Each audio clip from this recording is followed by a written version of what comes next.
actually, Kim was the first guest, and basically I talked to young people about loss and dealing with all those emotions. And one of the things that I talk about a lot is poetry, and I wasn't always a poet. I don't even know if I can call myself a poet. Yes, you can. I guess I can. But I found writing to be incredibly therapeutic, and it was just something that once I started, I couldn't really stop.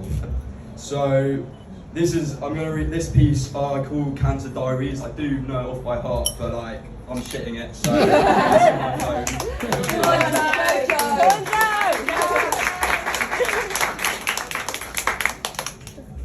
Cancer was the hospital's first diagnosis.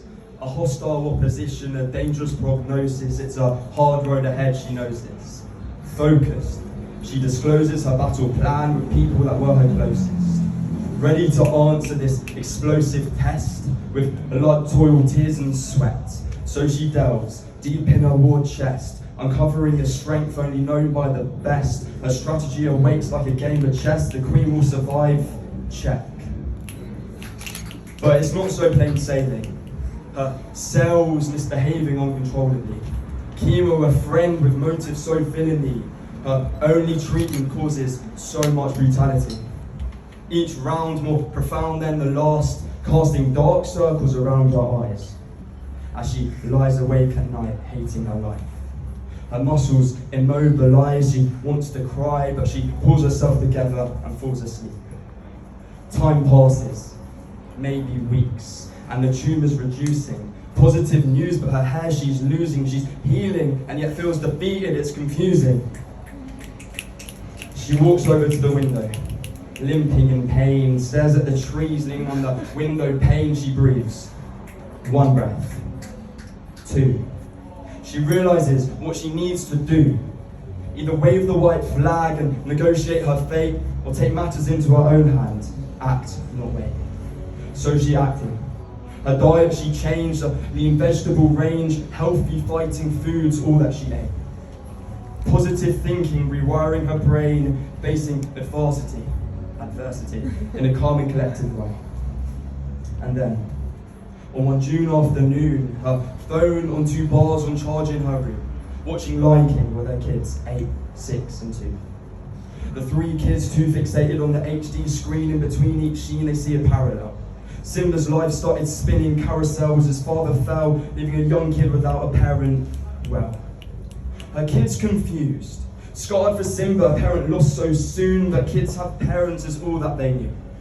But that wasn't true, and she knew that. Unlike a movie, there's no pause, rewind, cut back. She had the remote control to fight back using her mind's mental life hack. She had to be sat at the table as her kids grew up. Facts. Now, cancer isn't a quick race, a 100-meter dash. But she was clearing each hurdle with grace and panache. A flawless technique, the finish line was in sight. Her supporters motivating from the sideline. It was a fine line, but she crosses. She looks at her stopwatch and watches as her kids look on with glee and promise. Dancing effortlessly, optioned. This notion, was she free? She completed this race for life easily. She picked up the gold and stood high on the podium. It was a cinematic showcase like an IMAX or Odeon. This was her victory. But little did she know, up there on the top row, death was sitting in the bleachers, taking notes, watching from a distance. He took out his hourglass and tapped it a few times. He looked to the sky and left in a blink of an eye. You see, this story wasn't complete. There was more in store. She won the battle, but this was war.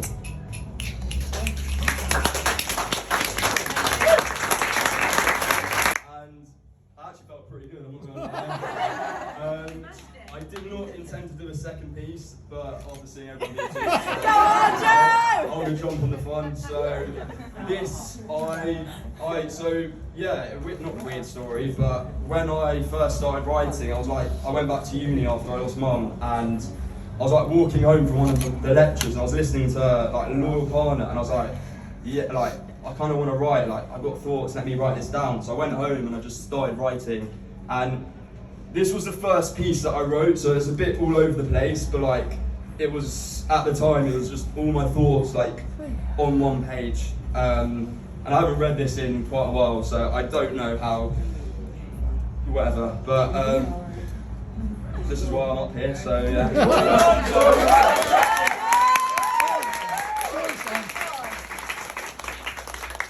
I actually never gave this poem a name, so just call it Poem 2.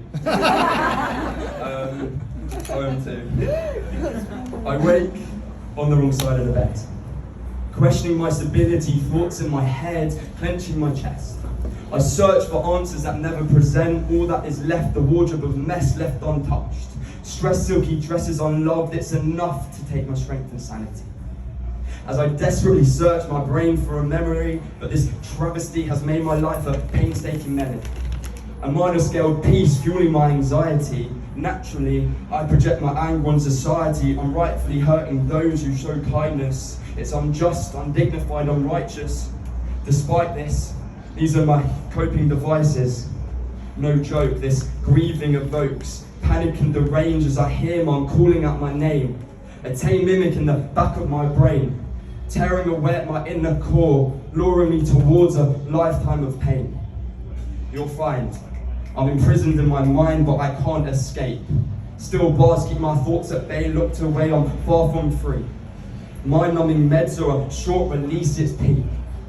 Lights off, I'm crying for a week. The louder I scream, the smaller I seem.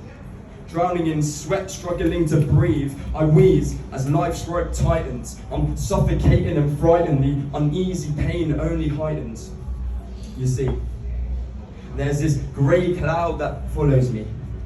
Unlike any grey cloud before, this raw wind of numbness doesn't just knock at the door, it knocks it down, with no account for the amount of torture I've had to endure.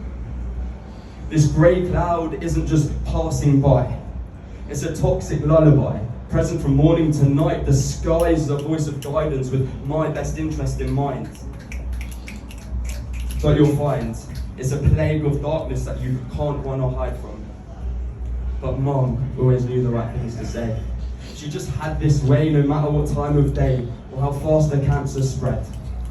She made sure that the thoughts in my head were encouraging, instead of this grimacing grief that has been left. 2 ticks, message received but not read. My kids will never feel her touch, know her love, hold her hand, but that's life. A life that will never truly feel complete. A defeated life that leaves me petrified that she's not by my side to help guide me as I pass through life. Changing events, forcing feelings to resurface. I'm nervous, but on the surface, these events will seem worthless. Like my wedding service. She won't be there. I'll stare longingly at empty chairs, shed her tears. I'll feel the same pain that she carried. My youthful innocence remains buried, 6 feet all alone under the gravel and stone, hating the passing of each milestone. I can't run, I can only condone this lifestyle of being alone. While I'm scared of what my future may hold, I wish I could put my life on hold and carefully prepare properly for my life to unfold without her here. But that luxury isn't a possibility, so I'm searching for normality to stop me hurting and remind me of happiness. And yet, I'm met with darkness.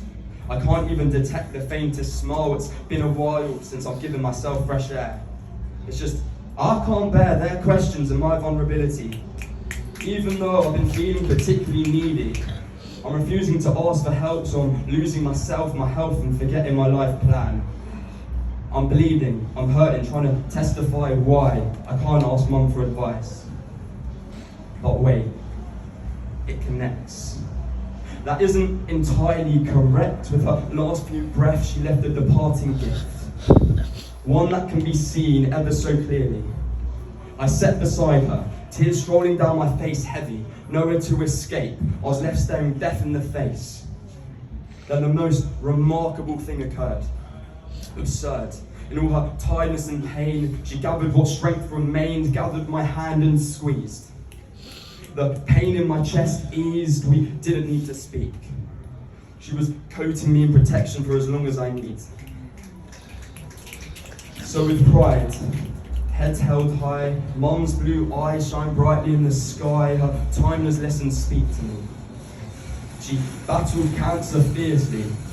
Each time she got knocked down, kicked to the ground, she rose proudly, ready to fight every second, minute and hourly. Hopeful when life threw her under the bus, she would never give in and let cancer win. This act of defiance speaks to me, grasping at life's collars to keep living on easily, because she knew life as a gift. So she lived each day with a smile on her face, grace in her walk, with no time to waste, because life is unforgiving. So it's my God-given duty to start living. I mean, really living.